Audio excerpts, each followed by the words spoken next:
appreciate your time. I think we've crafted not to brag on ourselves, but I think we've crafted a really fun and interesting webinar for you all today. And we hope that you find it useful in your work. Let's go ahead and switch to the next slide. We're just going to do some really quick housekeeping. As you all know, as is typical, the webinar is being recorded. We ask that you please don't use a speakerphone and don't put us on hold if you're using a handheld telephone. If you are on your phone, please mute it when you're not speaking. You can use the mute button on your own handheld, or you can press *6 to mute and then *6 again to unmute.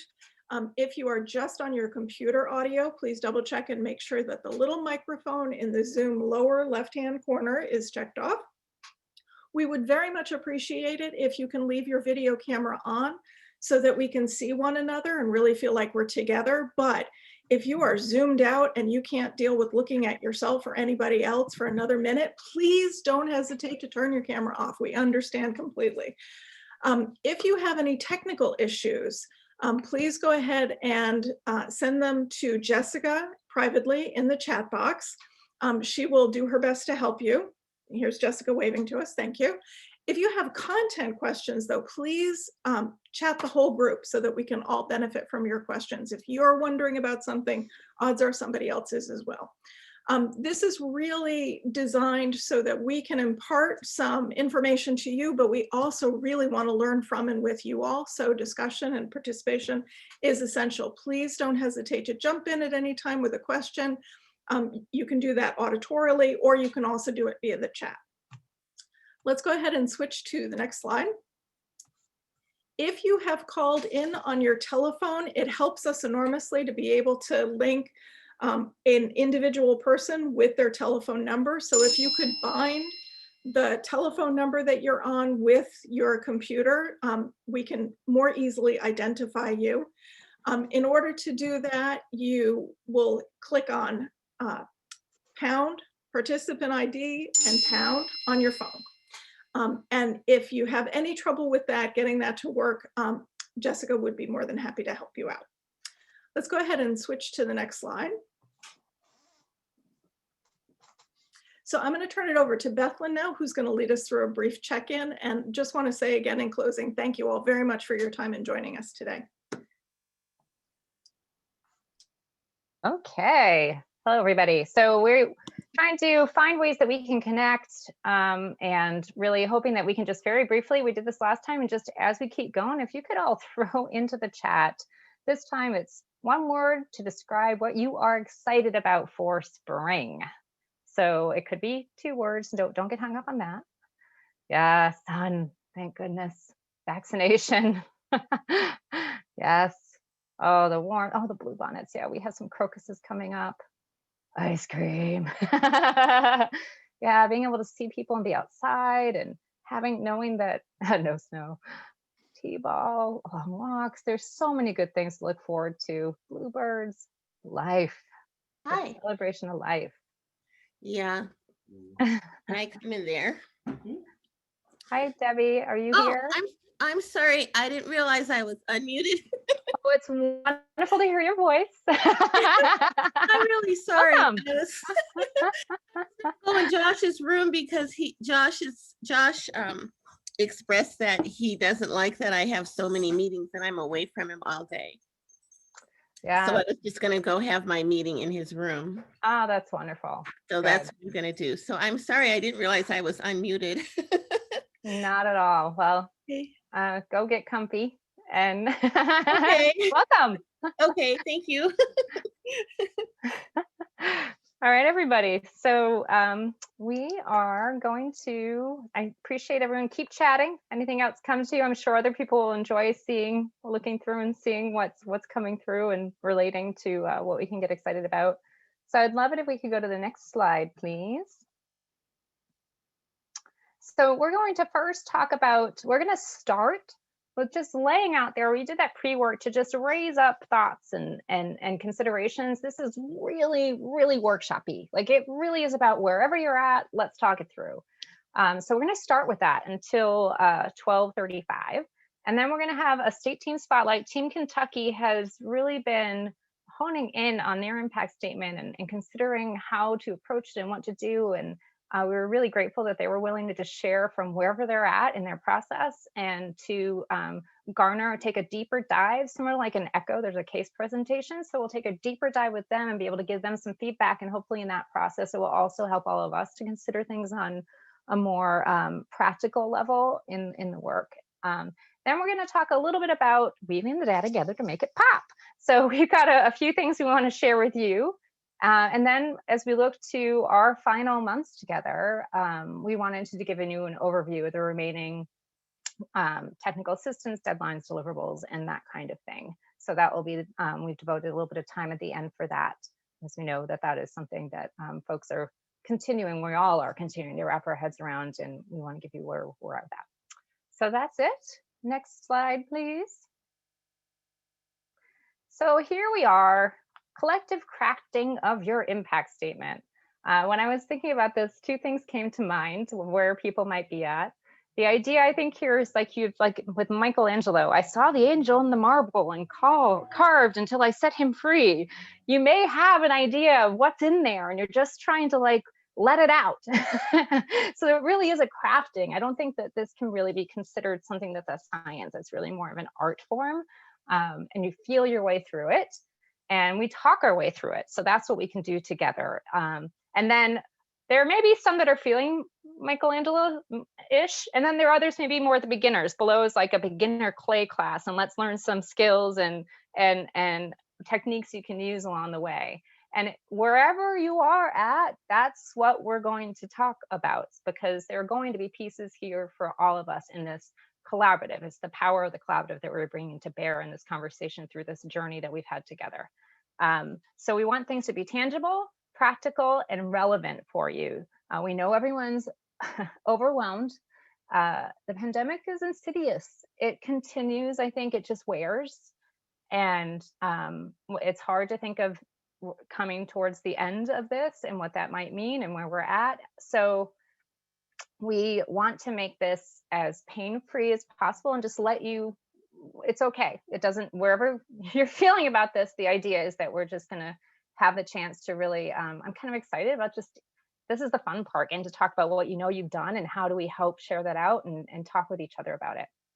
There are a few things that we've done prior to this that I think would really come to bear here that might be worth looking at. If you haven't been involved in the Care Coordination Academy, they had a half-day meeting recently where they had Medicaid directors, medical directors on a panel that talked through, essentially it was building relationships, but it was within the context of finding that message and sharing that story and drawing people in.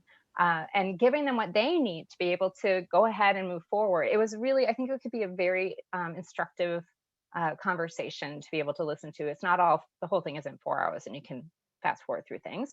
And you could also get CEUs for reviewing that. Another thing, with our last webinar with Rylan, she did an excellent job framing some of this and helping you to step back and consider the larger picture of it. And now we're going into the details and the practical and what does this look like for each of us. And we're also going to create a sustainability folder so that we can all share together as we have things that we're working on. And it really, this is like the clay there. It really is coming to form. So, so we will, I see that there's some stuff in the chat, and I know that Jessica can speak to the Care Coordination Academy materials and help give more information on that. So if we could go to the next slide. Also, I think if you have anything you want to say or throw in at any time, please feel free to. I see that we've got welcome to Josh. I also just want to welcome, we've got a whole group of people here. This is like a fertile thinking ground. We've got all of you who've been on this journey. We've been on the journey with you. We've got representation from IP. We've got our AMCHIP. We've got our family voices. And then we also have NAC members who are here. I haven't gotten to fully Steve Fitton, who helps with the fiscal piece. And then I just scanned the list a minute ago. So if some others may have joined, but Amy Houtro is here, Ed Shore, Rylan Rogers. And then Kara mentioned, welcome to Josh, who may have some ideas. So it really is truly, if you have questions of someone, just ask. If you wonder something for the group, ask. It's really like shared facilitation and just thought partnership together. So this is the impact statement elements, which I think we're all becoming familiar with. I just thought we'd throw them up here. This is what we're trying to do, and it is a lot harder than it seems, right? To be concise and get specific and try to put it all together in trying to do it in one page is is the guideline here, because people that you want to share this with need to be able to get to the bottom line. Next slide, please. I also just want to mention in doing this work, it's a twofer for you, and like it's going to help you in getting to that bottom line and drawing people in, but also we'll use this as a first page basis of the final report to HRSA. So we're hoping that this is actually a working document and a working process that helps you really helps drive your work in trying to look at the next step moving forward in these final months. All right, so if we could, the one other thing I wanted to point this to is that it's like a test kitchen. So we have all the ingredients and you want to start seeing how they fit together, and who knows how it's going to turn out, but we can all reflect back to the group from the group and give you some ideas. Great. So what I would like to do is just start with the first question from your pre-work and open it up to everybody. So there's always someone that's ready to get going, and we'd love to hear from anyone. Just starting with, and this may open up to anything, we could go in any direction with this stuff. So what is the top question you are trying to convey in your impact statement, and to whom? So this is that talking it out process. So we'd love to hear from anyone that would like to start. This is Rhonda from Minnesota. I would say just the power of collaboration across all areas. We've got the collaboration with our parent advisors. That right there is key. The collaboration with all you is key. So there's just so many, to me, that wants to be I would like that to be one of our top messages. Great. Who do you want to share that with? Yeah. Do you think that would be, who is the audience in your mind? Say that again, Beth. Who is the audience in your mind for that? Well, so for that, I would say it is internal and external. Okay. I would say that's across the board everywhere. Okay. So when people hear Rhonda say that, what other questions or thoughts do you have when she says that? So Beth, one question that I have and that I'll talk about too, because I think Rhonda hit it on the head. You've got your external and your internal. So there are certain people for us, because we're a state agency, that we are, I'm not going to say dependent on for funding, but they're the ones that kind of feed us. And so part of this statement, the impact statement, needs to be directed toward them. So that's more of the external. But at the same time, internally, for just the people in the Office for Children with Special Healthcare Needs, and bar none, the children that we serve. I mean, they are actually the audience, the main audience. And then we have to figure out a way to reach the people that help us fund and do what we need to do to offer the best care, if that makes sense. So how do we do that, Bethlyn? Rhonda, how do we do that? You've raised some good questions. So I hear you saying, first off, that there's the power of the collaborative, both within the context of these interprofessional core teams that you've created for your teams. Then there's the power of the learning collaborative across teams and having that come together, and that their audiences are external and internal, and it's including the people that the children and families that we're working with. When we ask that question, how do we do that? I'd love to hear what people's thoughts are.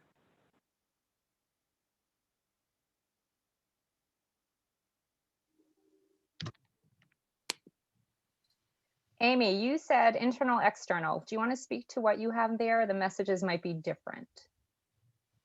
Yeah, so I really appreciated the idea like, oh, if we're talking to the people that feed us, right, or who can actually give us resources or funding, that kind of message is really needs to like hit it home. What's the benefit? What does it mean and why it needs to be funded, right? But the Mhm. message that you might give to the people that you serve or your communities needs to be in language that's really accessible to them and meaningful to their lives. And so that might be a really different message. And it also might be delivered in language or graphics or ways that would be different than how you might deliver that message to the key to the castle kind of people. So I think it's a really hard thing to have one document be all things to all people. But I think part of the how has to come from the why. And so if the reason why is we really need them to know that this worked and they should continue to fund it, then I think it helps us shape the how we deliver that message. And of course, we've already now started to talk about the who. This is a big, huge topic, and I really love the kind of thoughtfulness about how to think about it from those different angles. Thank you, Amy. I agree that we're not going to do it all. Like it sounds like from what we're saying, one impact statement is not going to get us everywhere. And the data you highlight and kind of showcase the impact you showcase may be different in particular, depending on who you're looking to, and the form of it may be different. I don't think you're going to want to give a one-pager out to your families per se. That might be more visual representation. And I know this stuff takes work too. And that's part of figuring out how can we do this as smart as possible so that you're kind of who's the person that feels it? Like, it's like, oh my gosh, yes, I know the message. I want to be the one to try to give us something to react to. We can just create one PowerPoint that kind of whatever, lays it out, someone that feels like they could make that happen and help to do the piece. Like we've been creating infographics, and there's a lot of software out there that really actually helps you to set up those images and make things look kind of sleek. And some of you in larger places may actually have like a public relations place that could help with some of that, but that takes time too. So one of the things that occurs to me is to really, even though it's all needs, to prioritize and parcel out. So there's the ideal, and then there's the good enough. And where do you need to focus, and really be clear about that for yourself so that you can take your time with what is the next place that you know you need to go in order, for instance, to be fed and continue with that. There's a lot of comments happening in here, so I want to stop talking. There's Trisha said, I think everyone's going to want to know how the collaboration works. So what's the impact? If we're saying that collaboration is key, how do you articulate that it is key? Rhonda, I don't know if you want to talk about that for a moment, how you think you can articulate that, just even talk it through if you haven't thought about it yet. Well, since Nikki's from Team Minnesota and she has her hand up, I'm going to pass it off to her. Perfect. Just to get her question and then kind of answer your question. There are things I'm not able to see, so anyone should jump in. I'm looking at the chat and looking at so please do that. Thanks, Rhonda. I was just commenting on, the top message you're trying to convey in your impact statement and to whom. My first thought is authentic and valid information, which is what I've received from this experience. It's all been authentic. It's all been valid. It's all been providing a safe platform for the collaborative to come together and make sure we have the information we need to move our families forward. Because each of us take a piece of this with us on our day-to-day in our personal lives and with our work lives and the hats that we wear and the positions that we show up with. So you said, whom is it for? And I say everyone. Yeah, I really like the way that you're talking about. I think there are certain foundational messages that you can weave in that will appeal to anyone. And Meg's going to go into this a little later, and you've heard it before, but just how you rely on that lived experience, that piece that people carry around, and what we've all carried around. There's something, I know every coin probably thinks they're special, but there's some truly awesome things that we've been able to do in your teams and the commitment you've had, and in the collaborative, that have touched us in Right. ways that matter, that have manifested in the world. So there's actual impact.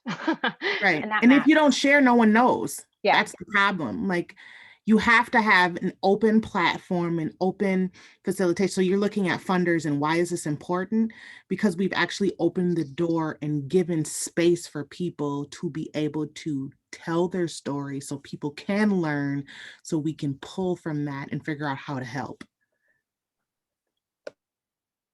I love the way that you put that. There's a lot in the chat, and I would love if anyone wants to help support in pulling things out and considerations of any other thoughts, questions. Rhonda, do you want to speak to the how of the collaborative? Are you feeling like you speak to that?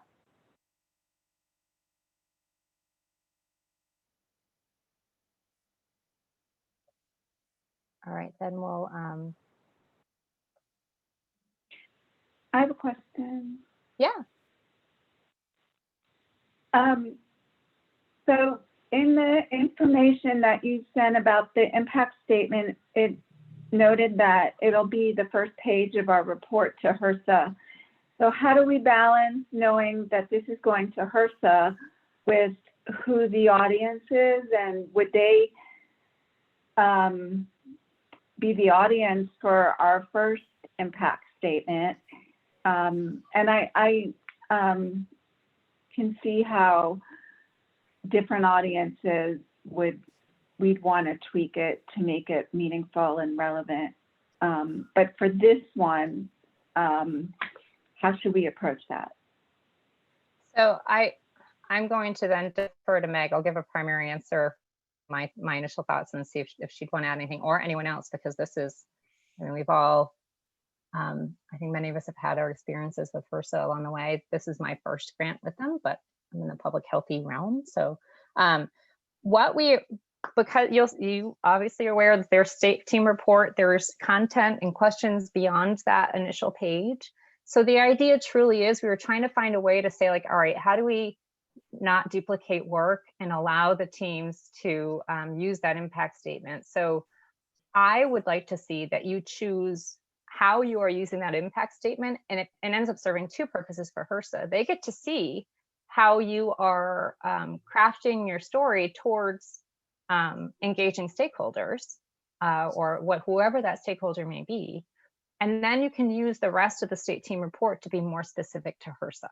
So I would really like to see, I think it's primary that you craft this for your context and to be able to be authentic to your project and where you think you need to go next and who you need to engage. And then the rest would be, you could even speak to how you pull out the different elements that you would want to elaborate on for HRSA in the context of the rest of the report. Thank you for the clarification. Meg, would you add anything to that? I see Pat Bailey's hand is up, so I just want to say a sentence or two. I think one of the ways you could think about this is the impact statement is your foundational document. And then the way that you craft different messages for different audiences, it's the same content, it's just shared in a different way so that it works for that audience. You might emphasize something, to one group, you might emphasize something different to another group. You might use different modalities. You might use your journey map. You might use an infographic of some kind. You might use a written report. You might use a brief of some kind. There are all kinds of different ways that you can push out that message, but your impact statement is kind of the foundation. And that, I think, is really important, because you want to make sure that you and your team have consensus about what your impact was, so that you're all speaking from the same playbook, for example. But the way that you get that message out can be different. I hope that makes a little sense. Let's go ahead and let Pat get in with her question or comment. Meg, pardon me. I was trying to send a message to disregard my raised hand, No but worries, it would not send. no worries, Beth. My Thank- point has already been made, so Great, thank you so much. thank you. All right. Oh, Bethlehem, this is Stacy in Alabama. I'm Stacy. sorry I don't have my camera on. I'm homesick, so I didn't want to show everybody what my sick face looks like. But I just wanted to highlight the infographic concept. We're actually meeting as a team later this week, but I was trying to think of ways to foster our discussion for our impact statement using the instructions that you sent out, but I created an infographic to foster that discussion. And in the center of it, I put partnership, innovation, and caring. And then out from that center, I highlighted things that we did that fostered those three things throughout our project, and thought, well, who is our main audience? And I know one of the audiences that we're focusing on is other physicians' offices in the state, or different clinics where we might want to spread the CoIIN model. So I really just highlighted aspects of that. But I think the infographic is a good starting point to me to foster those discussions among the team. So I can let you know how it works after Thursday. That's great. I think that's such a creative way. And for ourselves too, that might be a way to kind of test out visuals, see how it works for you all. And it helps in our process for being able to see how the pieces work together. And how do you think that what did you highlight because of the audience that you're looking at, that you particularly tweaked it for? I highlighted that we built relationships among the families, and to improve their quality of life. And I highlighted our partnership with Family Voices to enhance family engagement. The focus groups, again, highlighted those because they strengthen family engagement. The shared plan of care that we developed, and how many families that we serve through our care coordination efforts. And then we provided care notebooks and educated the families on their use. So I wanted to put some numbers in there. So I highlighted that aspect. And then I want to insert a patient quote and a physician quote. I think it'd be really good to have a quote from one of the physicians at USA. And of course, there's a little paragraph that highlights what our purpose was in the project. I didn't have fancy software, but I think it looks pretty good. Yeah, you can do a lot with you don't need as much. And even we had students that were working on infographics for us. They just Googled infographic templates and they look amazing. It is, yeah. There's a lot out there. If you would be willing, we would love if you could share that with us. I think that could be helpful as other folks are thinking this through. Would you be Sure. willing to do that? Yeah, I can.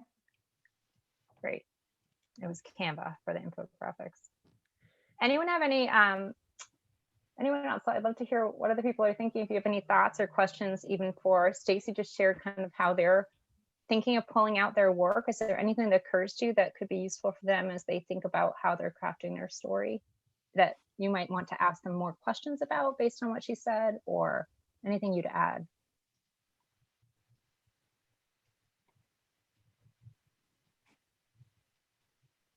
Well, again, this is Rhonda. My big aha moment when I was talking to Mary Webster a few weeks ago was like, ding! Yeah, the mindset of a researcher, and this impact statement just totally threw me. I had no clue what we were supposed to get across. I'm like, duh. Okay, this is like if I'm writing a manuscript, it's that first section, that first paragraph that highlights everything. It's your results and your discussion. I mean, so viewing in that context made it a whole lot easier for me. So I don't know if that would help anybody else who is struggling. Yeah. That's great. And I'd love to hear if there's anyone else that's having trouble wrapping their head around it.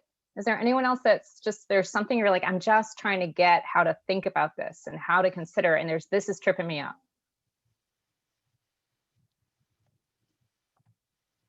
Beth, and I'm not sure I'm answering exactly that question, but I think as we have been thinking about this, our statement is, how critical it is for families to engage in their medical and surgical experience. That's the statement.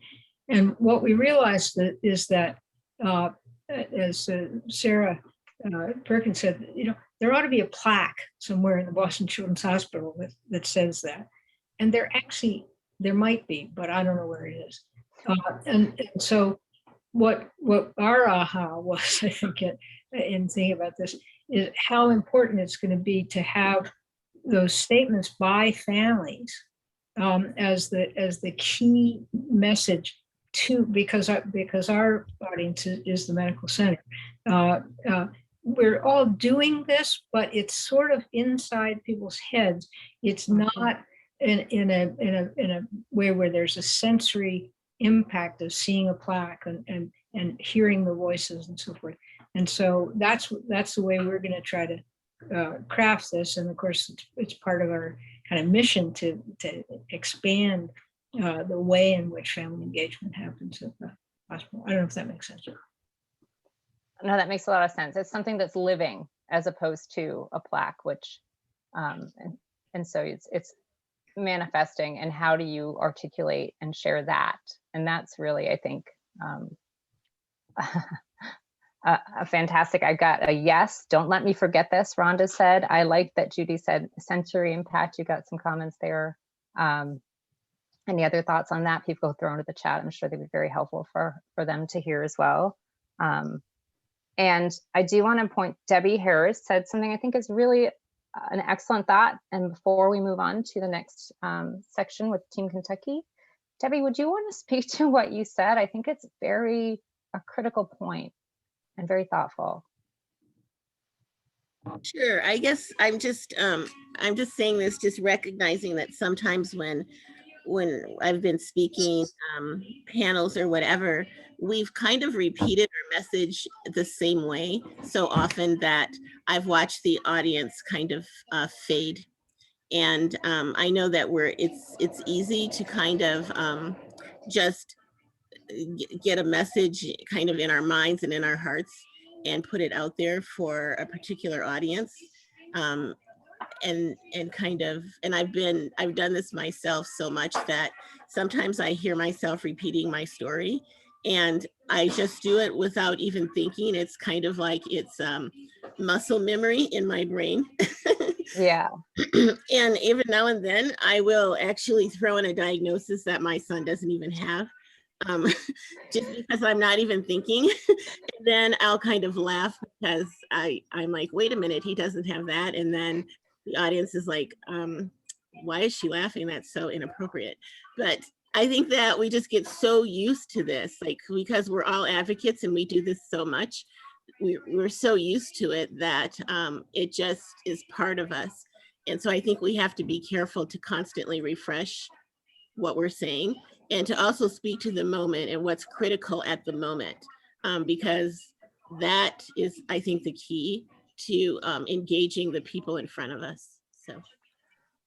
Oh my gosh, can we just take that and put that on a plaque? Speak to the moment and what's critical in the moment, because that's how we are able to engage the people in front of us. I think that that's really what we're trying to do with this impact statement. So I think that the way you just put that, and I think that one of the things that we realized through the CoIIN, and Meg brought this up and it's come up through multiple different people in the context of what they were sharing about their impact statement, is that part of what will make this work and live is having the different perspectives that are contributing to it. And that infuses it, and having the step back so that you are in fact taking this time to step back and realize what you've accomplished, what you've done, because it does live, and you do become like almost immune to some of it. It just becomes what is. And we can help with that. So 2 things I want to say is that we can distinctly help just pull out, like, here's what we see that you're doing. Here's what we see.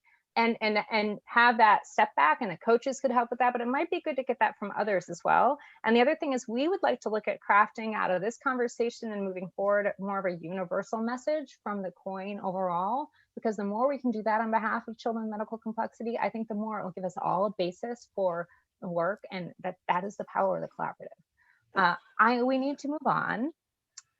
So I am going to hand over. Yes, what might not have worked. This is a quality improvement project, Jill. And that can be extremely instructive for other people.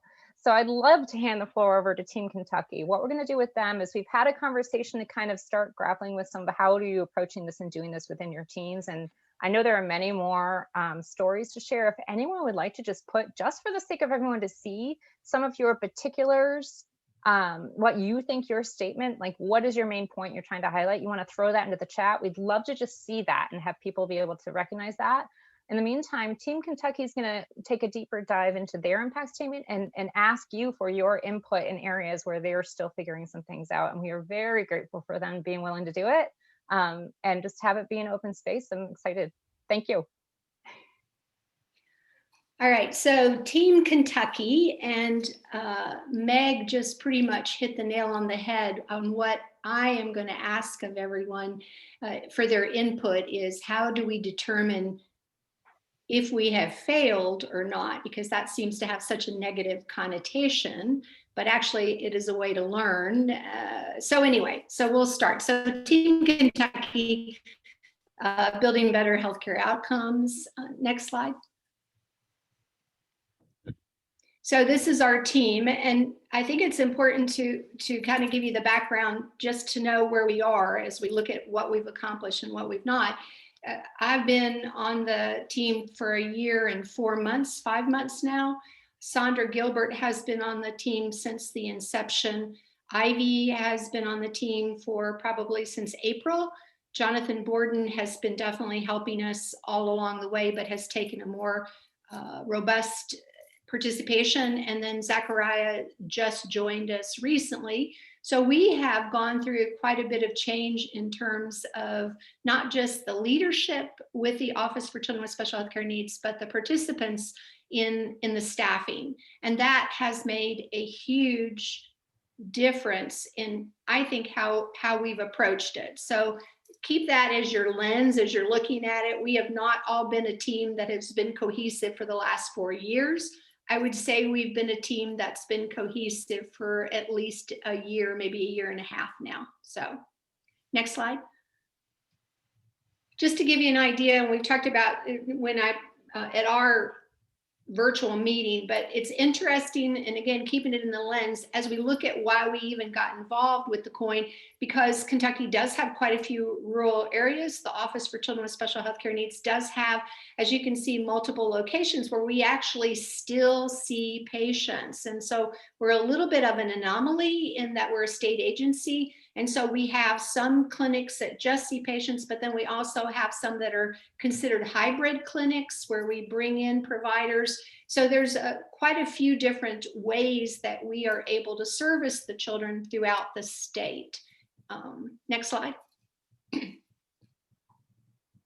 So this is, we try to use our journey map wherever we can. And for a little bit of levity, when I first saw Rhonda Katie's journey map, I instantly picked out it was her, because Karina did such a good job. I was like, oh my gosh, that's Rhonda Katie there. So when she did ours, I told her she had to put my freckles on, whether anyone can see them or not.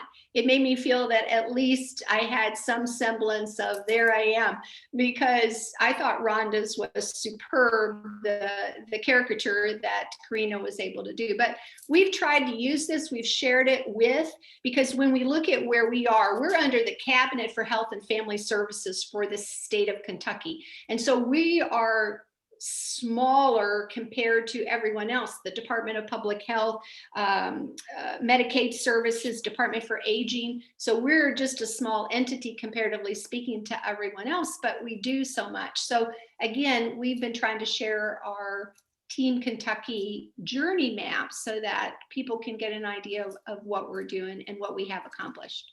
Next slide.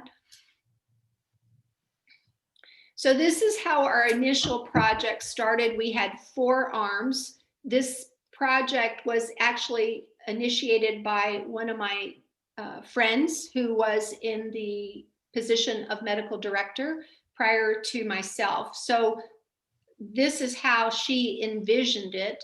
And then I came in, and by that time, things were just a little bit different, and it was difficult for us to bring forth the aerodigestive clinic as well as support for children with ventilatory requirements. So we have honed down and kind of pared down our QI project to the infant complex care clinic with the University of Kentucky, and then our virtual care team conferences, which really is, again, where we bring providers together with the patients and the parents and have kind of a virtual team meeting and making sure that we reduce redundancies and labs, redundancies in surgeries, anything, really just to offer better care coordination. And that's important to kind of keep in the lens also, because now this was pre-pandemic. This was pre when everyone was Zooming, and now everyone Zooms and everyone's having a virtual meeting. So one of the questions I have, are we relevant with our virtual care team conferences? Because the world has changed, not just from the time that I came on board, from the time from the pandemic. And so that has really changed things up a little bit. So next slide. So our biggest accomplishment, and it's hard because there's some things that I think, oh man, this is really big, this is good. But I think our ability to improve on, as I said, various initiatives, which really centered on what we've been able to do with our telehealth at the Office for Children. So that is what I would like to be able to highlight on my impact statement. But at the same time, there are other things that we've done, and going back to what Rhonda said, especially the collaboration that has occurred, that has been immense. And it is not just collaboration with the CoIIN teams and with BU, it's amongst ourselves. We, as a cohesive unit, the Office for Children has markedly improved our ability to collaborate with each other and with various departments within our office. So that has been huge, and part of it has come together with our telehealth program. Next slide. So if we look at, again, going back, Beth Lynn, what is our message and what is our audience? So we've talked about that. So our project goal was to improve healthcare outcomes for children. And I think that's what all of our thoughts are. But it goes back to, what do I consider the targeted audience? Is it going to be Ocean? Is it going to be the staff at Ocean? Is it going to be state leadership? Is it going to be the head of the cabinet? Is it going to be Governor Beshear? I mean, who do I decide is the target audience? And I think we've talked about that a little bit. And Beth Lynn, did you want me to stop in case people want to add something, or go through the slides and then people can add? How would you like for me to make this work? Oh, we can't hear you, Beth Lynn, I don't think. Right, my children came home from school and I muted myself. I think however folks want to do it, I think if anyone has some thoughts right now and they want to throw them out there, would you want to just say what you're thinking in terms of what you're asking here, Pat, from the group? Well, I think it goes back to what we were talking about, and I think Amy had touched on it, is how do we determine our audience in terms of who is going to be, who do we want to reach, and why do we want to reach them? in terms of what are they going to give us back in terms of what we're going to give them. So do you have an initial idea about that? I guess that's, if we start with that, people might be able to then help give input or other thoughts that might be useful to you. Well, I think we're going to have to definitely the cabinet, and for us, it's going to be state legislators. And why would you say that? Because the state legislators approve the budget.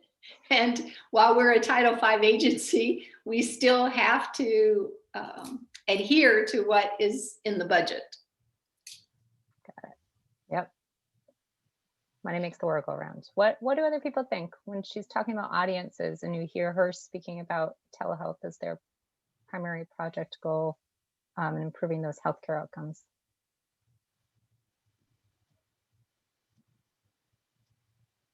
Well, my always first thought when I hear improve healthcare outcomes, that's really hard to not only do, but quantify. That I know legislatures are concerned about money, but I feel like our focus was more important. It was quality of life and well-being. And by doing that, that's like the underpinning to me. That's like the foundation to everything. And then supporting that foundation, which is the family unit, we can then build all the other stuff, if that makes sense. But I'm not sure how you get that into language that legislators understand. That's the. Rhonda, I really appreciate that, because you just gave me a really good thought, because I do think if from my years of advocacy with the Academy of Pediatrics, definitely legislators like a story, and they like for you to hone in on something that's more personal. And we just talked about how maybe having, I think Stacy talked about with Alabama, having some verbalization for maybe parents or physicians or people that can talk to and speak to how this has been good. That might be a way for us, Team Kentucky, to include some of that as we put our impact statement to, again, because you're right, the data is what's the hardest. As I look at this, how can I mean, I have data on telehealth, I have data on what we've been able to do, but as I tried to find out, okay, well, if I do telehealth and I hone on that, and I say, okay, I want to prove some data. Well, definitely it eases life. It does make things easier. But then we look at, okay, how are we saving gas money? Well, how do I determine that? Are we saving time? How do I determine that? Do I say, okay, it takes you 15 minutes to get to my office, and then it takes you an hour to pack everything up? How do I do all that? So you're right, the data that sometimes state legislators want to see is very difficult for me to parse out, for us to be able to parse out. Yeah, and we've thought of that story. You each have engaged patients to your interventions, and providers and family leaders, and you have places you could call those stories from that really anchor the impact. Did someone else want to say something? This is Maureen from Texas, and I forgive me for always having my cynical hat on, but if I'm and not all state legislators are cynical people, I know, but if I saw a statement like this, I would say to myself, well, of course I want to improve health outcomes for children with complex medical needs. You know, what monster wouldn't want to do that? But then to be able to make the case, but then have I made the case that it's imperative for you to put resources behind this? Like, sort of, that is my writing an impact statement. That's what I need you to do. That's the case I need to make.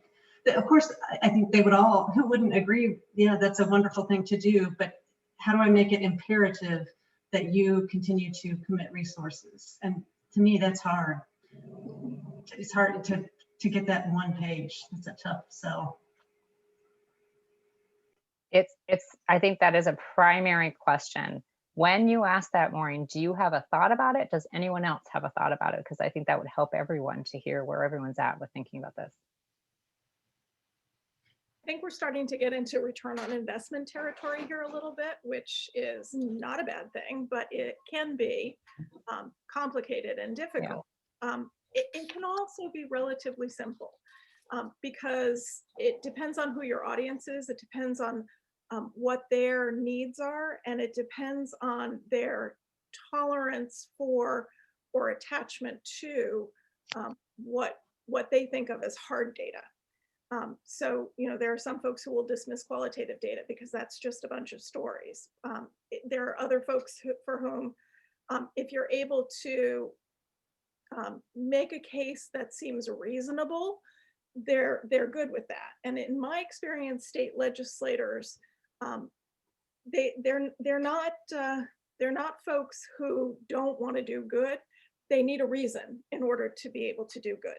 And so, creating that story about what the value case is for what you're proposing and what the return on investment could be for those resources, I think is something that's really important and something that we can give folks help with in constructing their impact statement, because a lot of it is very individualized.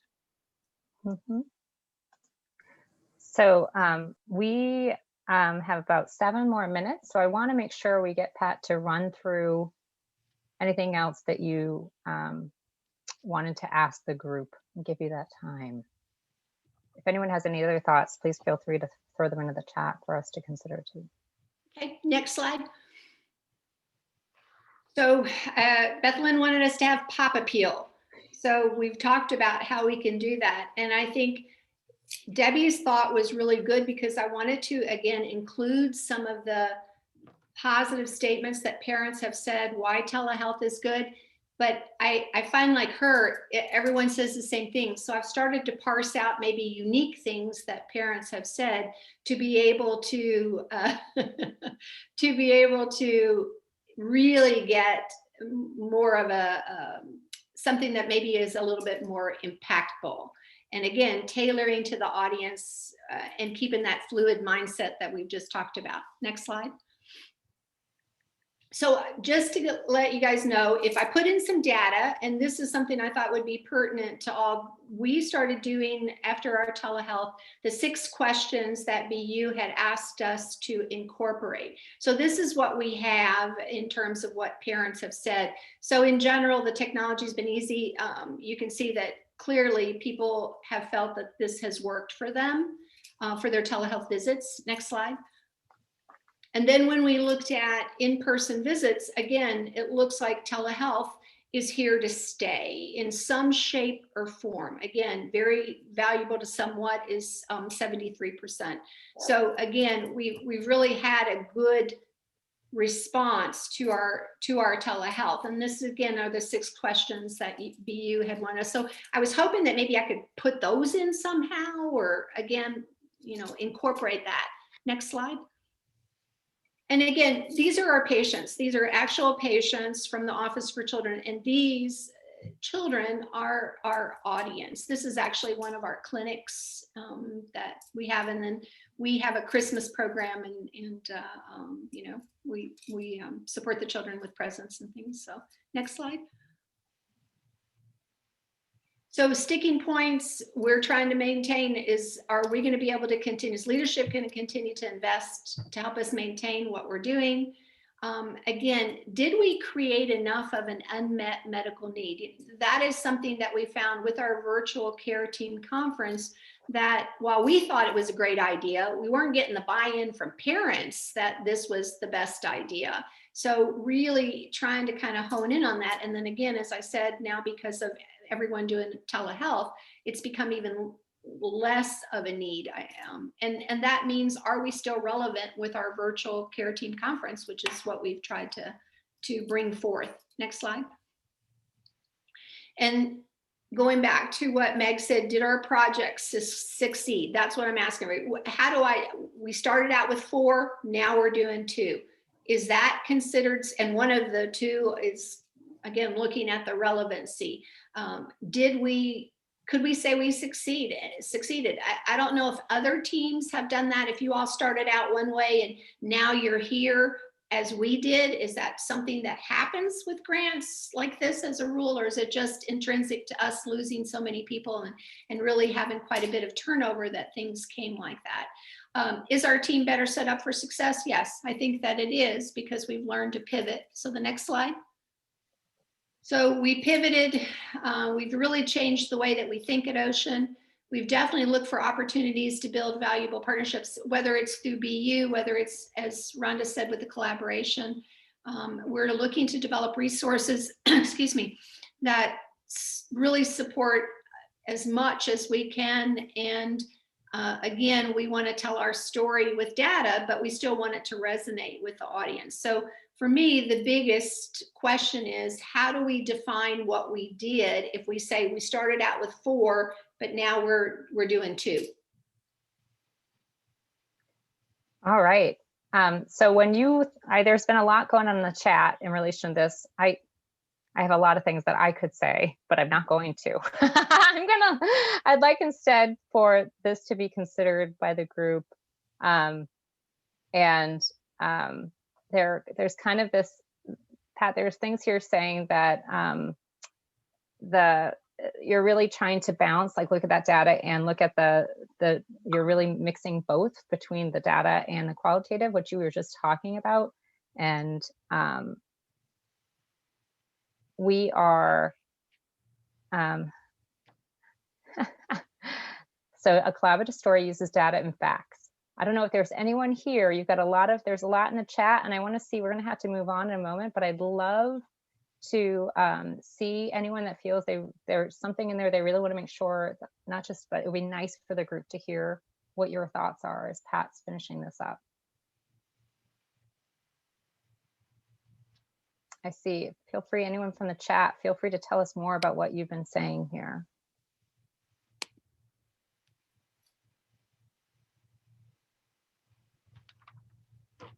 This is Jill Hi, from Jill. Washington State. Hi. I really like Amy's chat and what she said. I think taking that, especially if you're talking with legislators, is taking that quantitative data to make a statement, quote unquote, and then using that qualitative story to emphasize the why. So if you're looking at what are you looking to accomplish, you're looking to accomplish better infrastructure for telehealth, using telehealth to create better access for families to more equitable services, utilizing, and it takes reflecting with legislators, your state and your legislature itself, and what are their priorities in their budgeting, what are their priorities, and looking at how do you tell that story so that it at least semi-reflects a way for that to happen.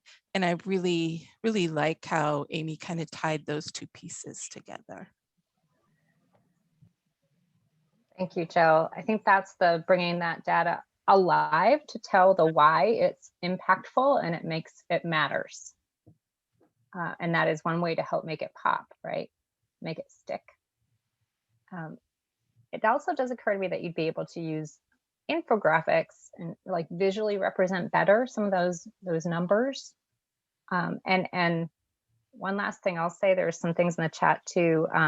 Debbie suggests, since typically parents are asked to testify at legislative hearings before subcommittee members, it works to find out what best interests the chair of the committee.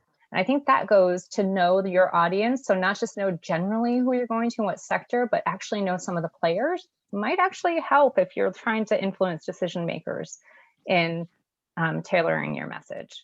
And that we heard just even recently, we've heard that telehealth is all the rage. Now people need to know how to use it, what parameters around which it matters most to people, and when doesn't it? And both of those are extremely important. So if you found ways forward, you've been really trying it out. And you'll see when you look that there's variability across state teams and the collaborative around how it's been received. because you focused on it in your project, it may be that you were able to get to places of how do you make this actually work well? And that is gold right now in the policy world. So Bethlyn, though, let me ask, as I do the impact statement, do I allude to that we started out with 4 and now we're at 2 and then we kind of tiered off? And I mean, how does that? No, I think what Not- Amy said is like, that's something that is process. It's different. Like for that impact statement, you really want to focus more on what you were able to accomplish and the lessons learned in the context of that for the stakeholders. You might run through lessons learned and what happened in the context of the HRSA report, because they'll know what's, and we can talk more about that, but you don't need to include that in the impact statement. Thank you. So thank you, everybody. I think there's a lot of good stuff. Pat, if you get to peruse the chat, any other thoughts that people have about that or for your own projects or just generally approaching this, really appreciate you taking the time and pulling that together. And this isn't the end of that for every team. It's going to be continuing to, we want to help support to have the conversation and help figure some of this out with you and hash it out. So please lean on us to do that. And anyone else would be happy to help review and consider it on a higher level. We could engage the NAC and ask them. So there's lots of possibilities for how we can help you all to really take this and get the input to make it really compelling. So now, speaking of compelling, weaving data together to make it pop. I'm going to hand it over to Meg. Thanks, Bethlyn. I feel like what I'm about to say has already been said and so much better, but I'm going to plow ahead anyway. Next slide, please. So we wanted to talk with you just a little bit about the power of data and visuals. So how do you get the right people paying attention and wanting to know more? One of the ways to think about that, which we've already talked about, is for messages to stick with policymakers.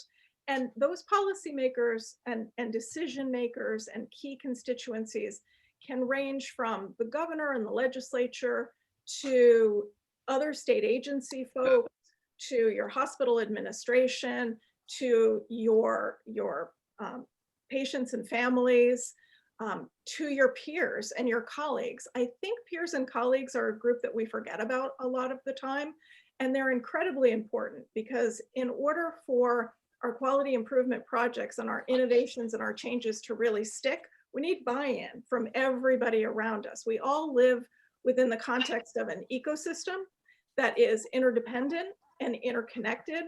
And so if you've got a core group of folks who are working on a QI project and they don't engage the folks who are one step removed from that core team, then it's much less likely that the innovations or the improvements that they identify and implement are going to stick, because you need that buy-in in order for that to happen. So don't forget about your peers and colleagues as an audience for explaining why you're doing what you're doing, how you're doing it, how it's going to make their lives better, how it's going to make the lives of the patients and families that they care about better as well. It's really important too, I think, and we've already talked about this, is to pair data with stories. So we find that data engages the brain and stories engage the heart. And one of the reasons why that's important is because for policymakers, whoever the decision maker is that you've targeted, there are finite resources that they are managing. And if you just come in with data and make a great case for why this is a good thing to do, if the next person who comes in after you, who's in competition for those same resources, also engages that decision maker's heart, then they have a more likely chance of getting their project or thing, whatever it is they're championing, supported, as opposed to you who just came in with the data, however solid and wonderful that data may be. So you need to pair those two things. People need their head engaged, they need their heart engaged, and it really needs to feel like it's going to make a difference for someone or something important to them.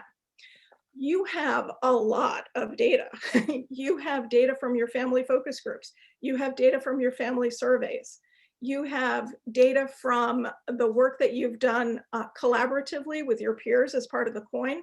You have data and information from the things that you've learned within your own team. And I'm referencing back what Pat was talking about. You've learned about what works, you've learned about what doesn't work. Those things are incredibly important, and those are messages that can be shared.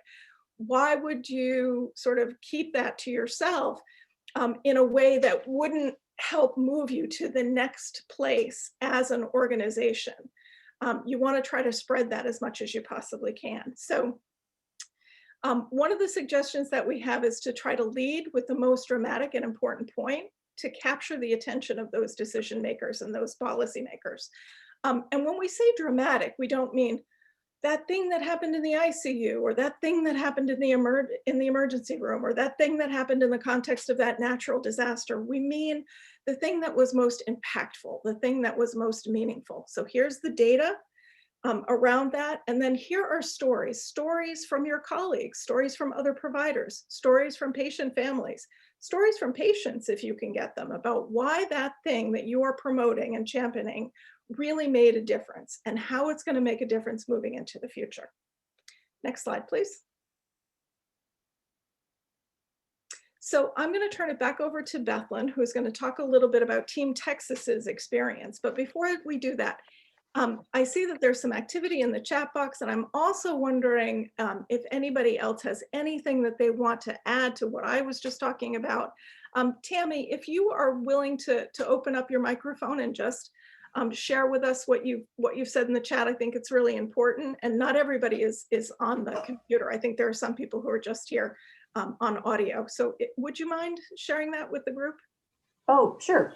Thanks, Meg. I think you got to what I was thinking about while you were speaking, but that I have heard some people underplay stories as that's just an anecdote, and an anecdote really isn't data. And so I was just wondering how people, if anybody else has experienced that, where a story is underplayed as in, that doesn't really happen, that's just a one-off. So that was my thought. It's a problem, I think.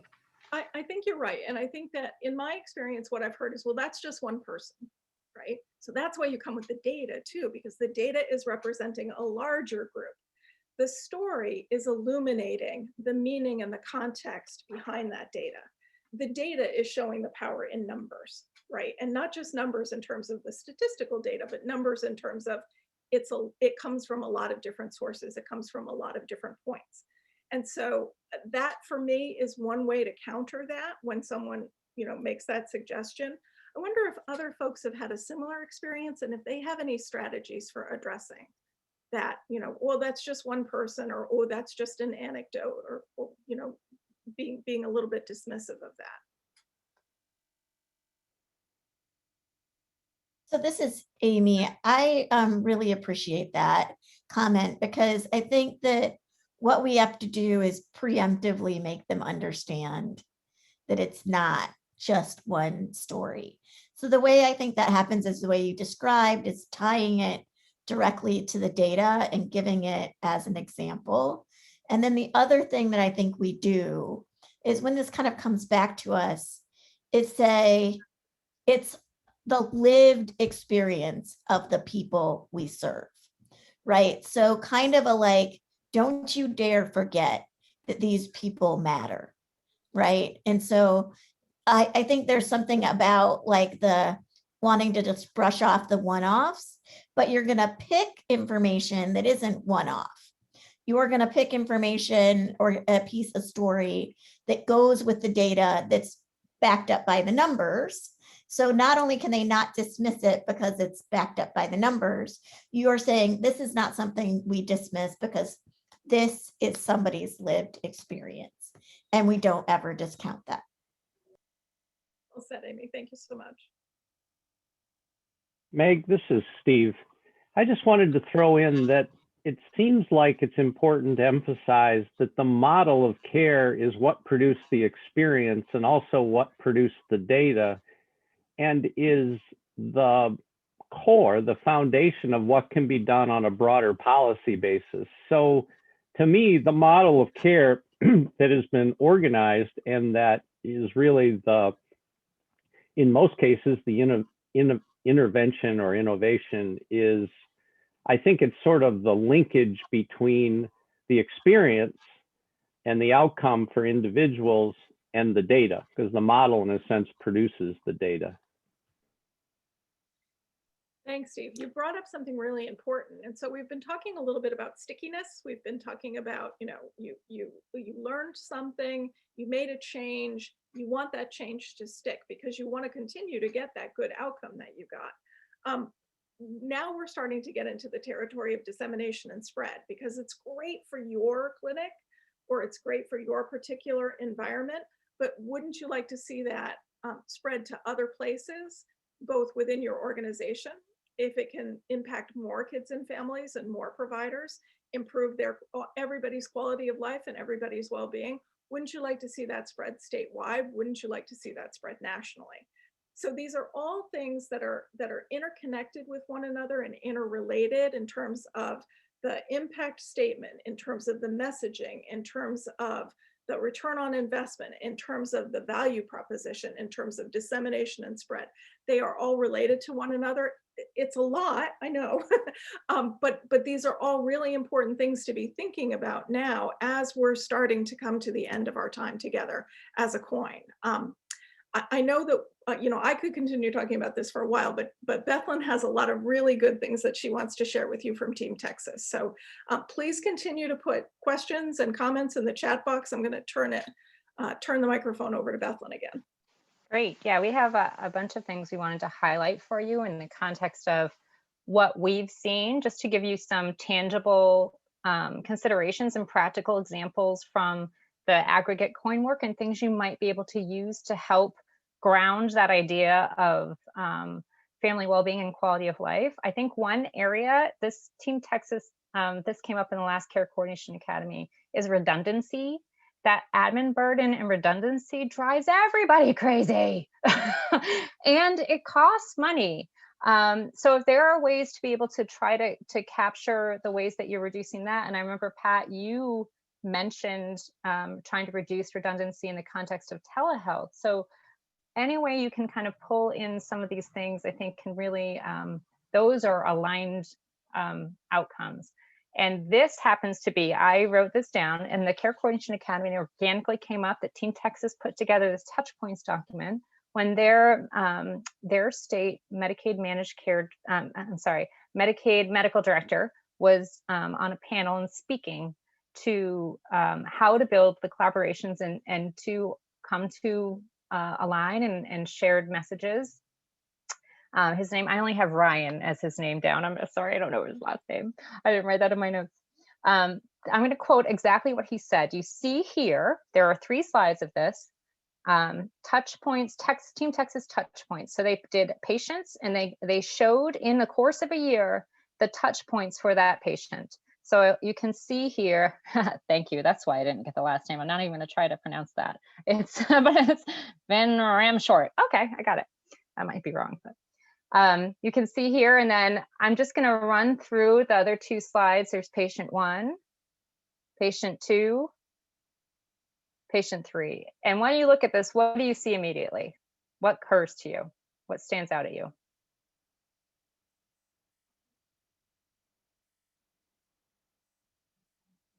That there's a lot of blue dots? Yeah, a lot of blue dots. So I can tell you that when Ryan saw this, he said, it is so powerful to see how many touch points occur for these kids in 1 calendar year. No reimbursement is provided for this extra work, and the administrative burden on the MCO is not lined up. That's 1 child with over 200 touch points. This is far more convincing than any letter. And I know that Team Texas, I was briefly while they were talking about this and saying this was actually a happy accident that they were pulling. They purposefully, obviously, tracked this, but they didn't know it would have such an impact. So I would love to give Team Texas a second to just comment. We need to keep moving because we're going to hit 1:30 very quickly, and we have a few more data points that a few more pieces of data we wanted to pull out and for you as tangible examples. But is there anything else you'd want to add about this, Texas, in just I apologize, but a few words?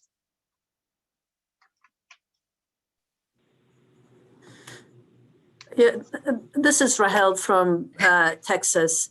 Yeah, I think Bethlen, you did make the point. What these points, blue dots show is one, you know, these are contacts, whether it's paperwork that's being signed or authorization phone calls that are being made by the health home.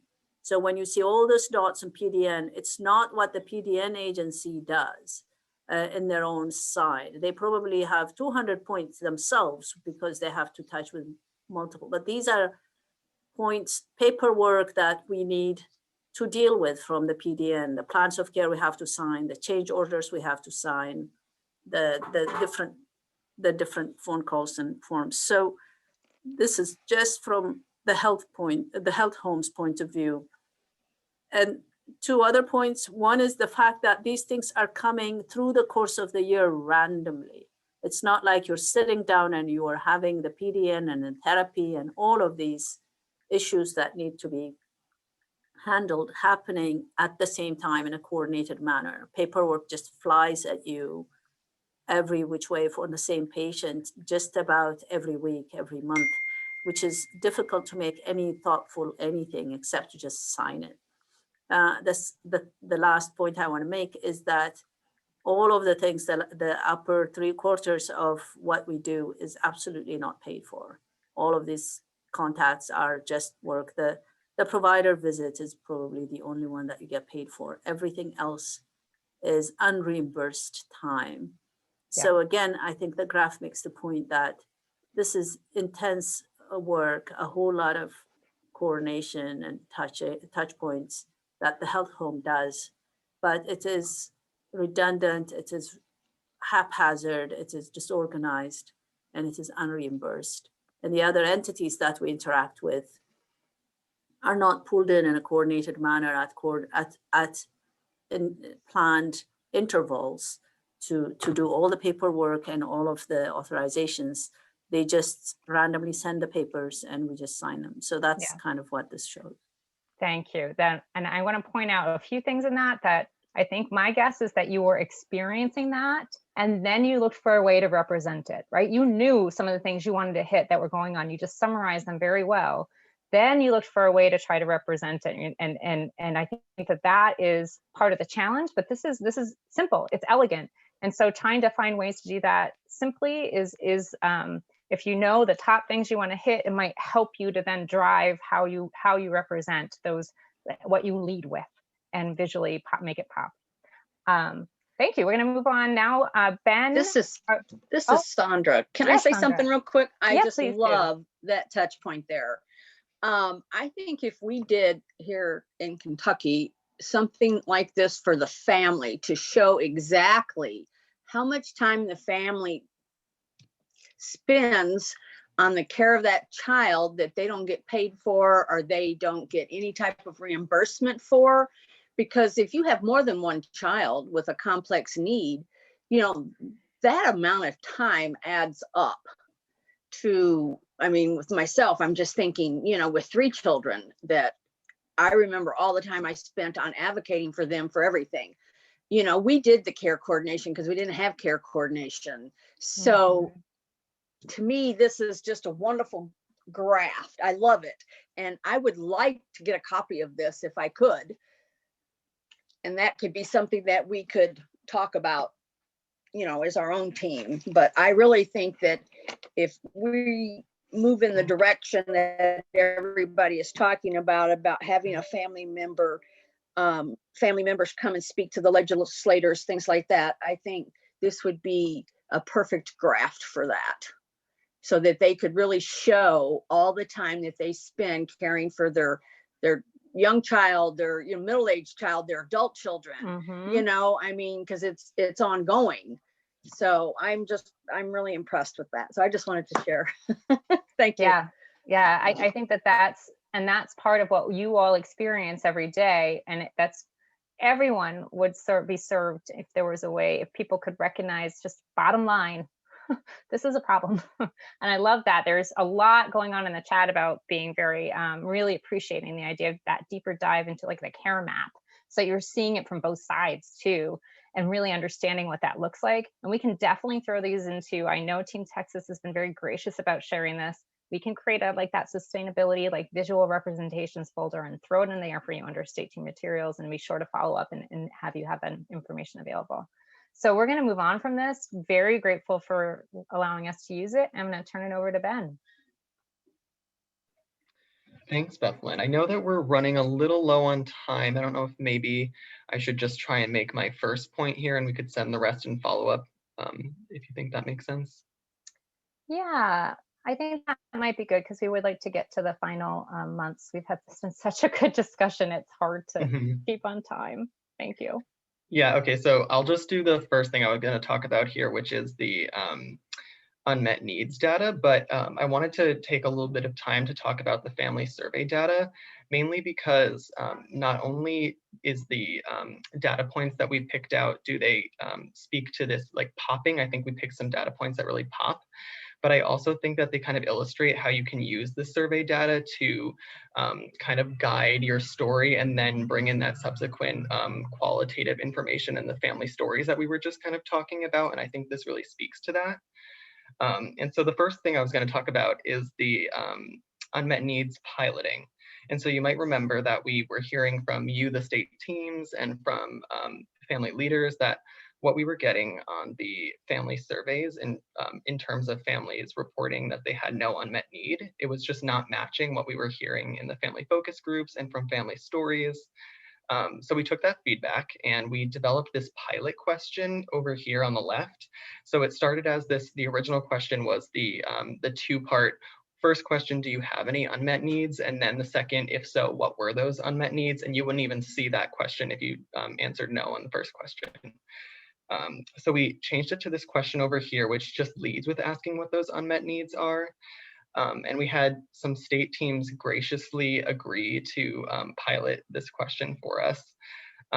And this is preliminary data that I'm showing you on the screen here. So you might actually notice that the little Minnesota dot is in cycle 4. So we don't actually have cycle 4 data from the states yet, but this is something we're able to just pull out of KEDA and see where it's going. And I think that it's already going somewhere. So you can see the blue line here is the families that are responding to the original question. So do you have any unmet needs? And it's kind of been for the first 3 cycles at the network level, it's been hovering around 90%. And that was the number that we were confused why we were getting that number, right? And so then when you look at Team Texas and Team Minnesota over here that are piloting the question, you're seeing a completely different story. The families that are reporting having no unmet need, there's less than half as what we were getting before. And so I think this is an important learning for the network because we learn how we ask this question of families really does matter. But I think it also is a data point that's leading to that qualitative data that you're getting from families and the family stories. That's something that's really important, and that's what's actually getting at family unmet need. And that's what the decision makers in your state are really going to want to hear about, and what kind of speaks to why the work that you're doing is so important. There was a couple other questions I wanted to chat about, but I think this one was the emerging one that was really important. Ben, do you want to just show them just so that we can, when people have like something in mind when they see them after? Yep, so this one was a quality of life question just about the families who were responding if they felt that the clinic knows and values their child. And so kind of the takeaway here was when you're looking at those who had this original response of almost always or usually, and that's what we were normally looking at. When you bring in just the people who are marking the highest response of I almost always feel that the clinic knows and values my child, that's when we're seeing almost a more compelling story and looking at this orange line here that's jumping from 65% to 77% from cycle 2 to cycle 3. And I think the kind of takeaway there is just looking at your data and figuring out what you're seeing, because this is the network level data, right? But your state data is going to look a little different. So maybe your blue line isn't quite as high, but are you seeing a bigger jump? So where is that story based on what's happening in your state? Right. And then we also have the medical home. And then the next one is telehealth and considerations around how you might use that. And you can see there's a lot of variability here depending on what teams were doing in that domain. So a lot to consider around those questions because there's a lot of interest in those right now. Yeah, and that's the same question that actually Team Kentucky showed earlier too. Yeah, yeah, great. So Ben, are you okay if we move on then? Yes, you all have access to this data too, so I'll make sure when we send in follow-up that you're able to see it. Great. Meg, I'm going to hand it back over to you, and then we're going to try to squeeze in our next steps before we're done. So everybody can read this slide. I think that we have talked about over the course of our time together today, but also in both, verbally, but also in the chat box, a lot of these points. Keeping your audience in mind, making sure that what your goal is to make sure that the quality improvements that you have identified and initiated and measured and tested against really do stick.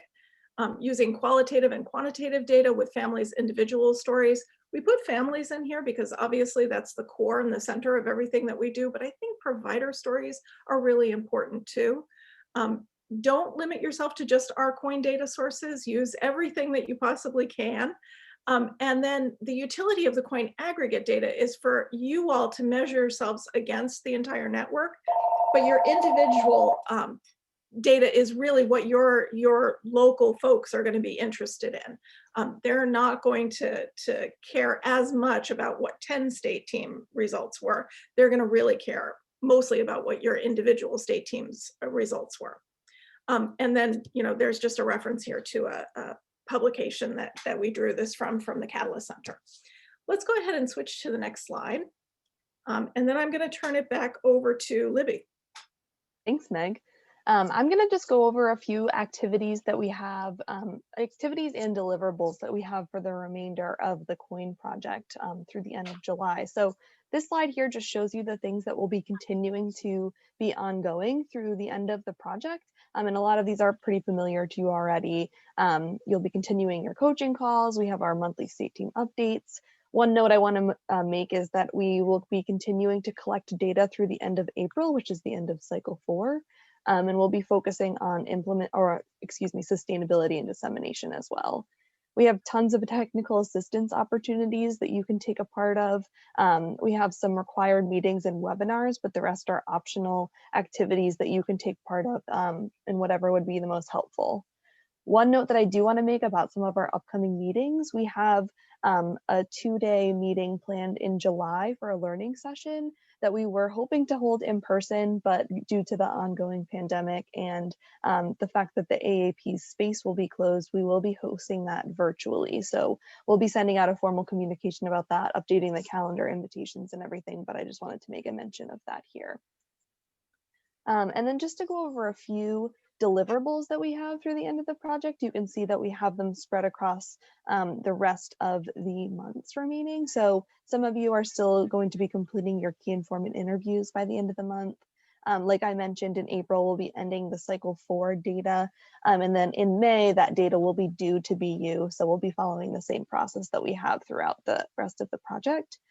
We have a few things that will be happening in June and July. So we'll be conducting another round of the FESAT that you'll be doing with your team, and the plans will be due for that at the end of June, as well as a 3rd round of the family focus groups, and then really your first draft of, or close to final draft of your impact statement and state team chapter are due at the end of June.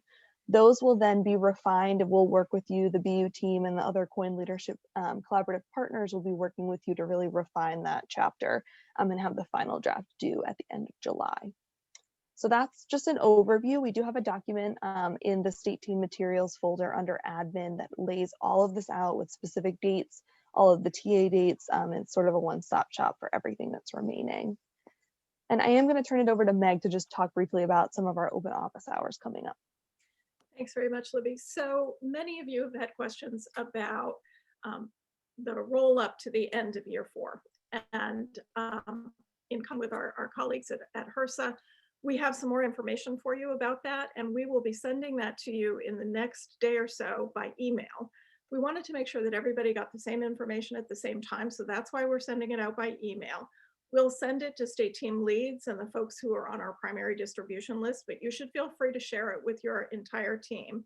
And then we've planned 2 opportunities for open office hours, because I'm sure folks will have lots of questions after they get this email. And so we have one scheduled for March the 26th at 12 o'clock Eastern time, and one scheduled for April the 9th at 2 o'clock Eastern time. You should feel free to drop into either one of those. There's no obligation to drop into both. And anybody on your state team, including the state team leads, but anybody else who's involved on your team is welcome to join those open office hours. And we're very much hoping to be helpful to you during that time. Let's go ahead and switch to the next slide. Please, please, please complete the evaluation. We really do use the information to help improve future webinars and technical assistance opportunities. So please take just a few minutes to do that for us. Continue working on refining your impact statement. Reach out to us with questions. If we can sit with you and with your QI coaches and think through your impact statements together, we are more than happy to schedule that time and do that. And we are very much hoping to be helpful to you as you continue to refine your messaging and as you continue to analyze your findings. Bethlen, let me go ahead and turn it back to you. I believe the evaluation link is in the chat box. Is that right? Give me a vigorous nod if that's right. Yes, okay, lots of vigorous nodding, great. Okay, all right. Good job with the vigorous nodding, people. Thank you. We are a few minutes over time. So grateful for the discussion. This conversation is a testament to the dedication you all have, and we look forward to helping you to share this out. I think Barbara had a question about, will we be able to share all the impact data reports with everyone? And I misunderstood what she was saying. I think if folks are willing, I think it would really be helpful to everyone, even if you share drafts as you're going. I just think this particularly, we're all in this together. The power of the collaborative will make a difference for this, for all of us. So thank you. Thank you everybody for being here, and be well.